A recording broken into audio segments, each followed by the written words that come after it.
بسم اللہ الرحمن الرحیم۔ محترم ناظرین، آج پیارے نبی صلی اللہ علیہ وسلم کی ایک حدیث مبارک آپ کے سامنے حضرت ابو ہریرہ رضی اللہ تعالی عنہ سے روایت ہے کہ نبی اکرم صلی اللہ علیہ وسلم نے فرمایا 3 شخص ایسے ہیں کہ دنیا کے اندر ان کی دعا کو رب العالمین رد نہیں کرتا، فوراً قبول ہو جاتی ہے، اور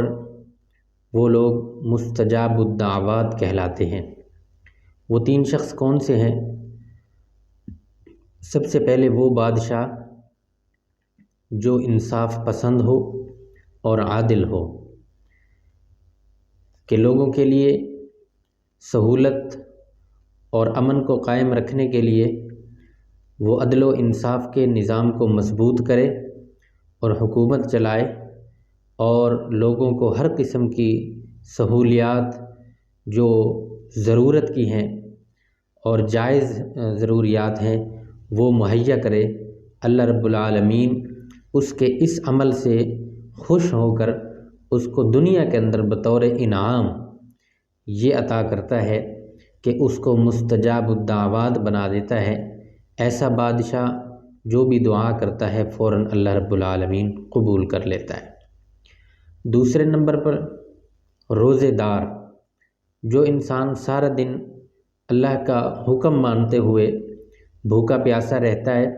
اور روزہ کی حالت میں دن گزارتا ہے، جب افطاری کا وقت ہوتا ہے تو اللہ رب العالمین ایسے شخص کی دعا کو افطار کے وقت قبول کرتے ہیں اور اس کو مستجاب الدعوات کر دیتے ہیں۔ چونکہ سارا دن وہ اللہ کے حکم سے، حالانکہ ہر چیز حلال ہونے کے باوجود، ہر چیز میسر ہونے کے باوجود وہ رکا رہا، رب کا حکم مانا، تو اللہ رب العالمین انعام کے طور پر اس کو یہ چیز عطا فرماتے ہیں۔ نبی اکرم صلی اللہ علیہ وسلم نے ارشاد فرمایا، روزے دار کی دعا افطار کے وقت اللہ رب العالمین فوراً قبول کر لیتے ہیں۔ تیسرے نمبر پر مظلوم، جو لوگوں کا ستایا ہوا ہو اور اس پر لوگوں نے ظلم کیا ہو، اللہ رب العالمین ایسے شخص کی دعا کو بھی